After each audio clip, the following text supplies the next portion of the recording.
Hey everybody, Hugo Castrillon here, and this week what we're going to talk about is kind of a difficult subject for me to talk about without sounding self-serving, but nonetheless I think it's an important one, and that is for sale by owner.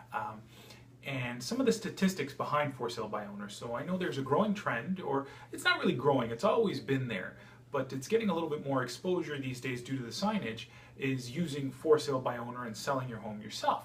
Now, I'm not suggesting that you don't do that, but if you are going to do it, you should be doing it correctly. And it's a little bit more expensive than people expect when they're doing it correctly. But nonetheless, I want to take you through a few statistics that may help you arm your decision as to whether or not selling your home by yourself is the right decision for you. And again, I know this sounds self-serving, me being a realtor, but truthfully, what I believe is that using a quality realtor will put the most amount of money in your pocket after the sale of the home. So let's look at these numbers and see how that will happen, right? So the first thing is for sale by owners. So for sale by owners accounted for 9% of home sales, right? So that's a very low number. So what that translates to is that 91% of people are using a qualified realtor to sell their home, okay? The second one is the average sale price of a for sale by owner listing was 8% lower than the MLS average. That's pretty significant. So, you know, the person looking to save themselves that commission is shooting themselves in the foot, right? Because in the Toronto market, we all know that the standard commission is 5%. So if you're losing 8% off the average, you're out 3%. And when we're talking about $700,000-800,000 homes, 3% is a lot of money. So that's some food for thought. And the last piece, this is mere postings. And that's, I'm not going to use any company names or anything like that, but there are some companies where you can pay a small fee and they'll put the home on the MLS for you.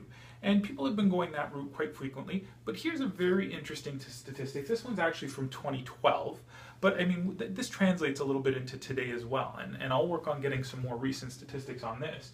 But mere postings, and those are those guys that, the whoever guys or the something free, I think you know who I'm talking about.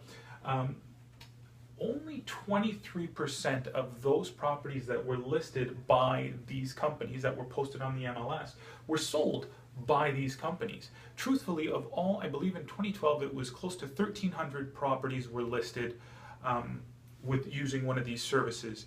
About 55% of those properties actually sold, but a very large number of those properties which sold, of that 55% that sold, were sold by realtors in the end.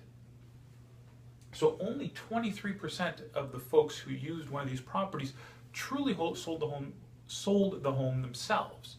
So again, I know this sounds self-serving, but at the end of the day, I want to make sure, our goal, or my goal, is to ensure that my clients put the most amount of money in their pocket. And if I do a really good job at getting folks what they want, then what I want sort of takes care of itself. So that being said, I hope this information helps. If you are going to do the for sale by owner, here are my tips for you. Have a phone number where you're always available, because I as an agent have tried to show for sale by owner properties that are listed on the MLS, and I can never get, in many cases, I can't get a hold of the seller to make that appointment.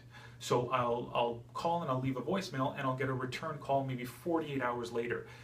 By that point, we're on to new houses. My clients have maybe already put in an offer on his house. This market is fast, it moves quickly, so we need to react quickly to that. Number two, one of the statistics that I didn't share here was that 36% of for sale by owners didn't actively market their properties.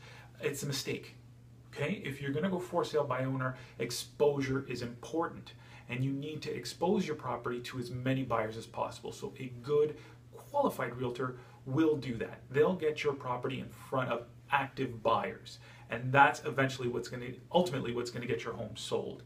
And lastly, price your home correctly. At the end of the day, we're all trying to get the most money for our home, and I want to get you that.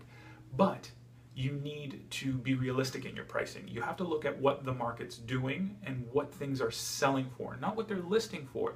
Because, for example, let's use Vaughan as an example. Close to 40% of listed properties in Vaughan in a given month can expire. That means they were priced too high.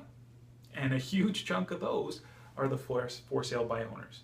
The market has deemed that you're asking too much for your home.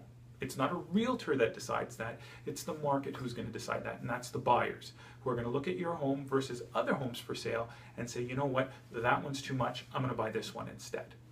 So now, all of that being said, if it's still the route for you, I wish you all the best.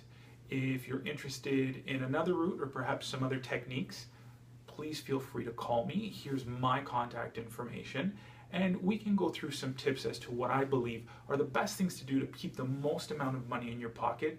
And I might highlight some things and change some beliefs as to what things that you shouldn't do when preparing your home for sale.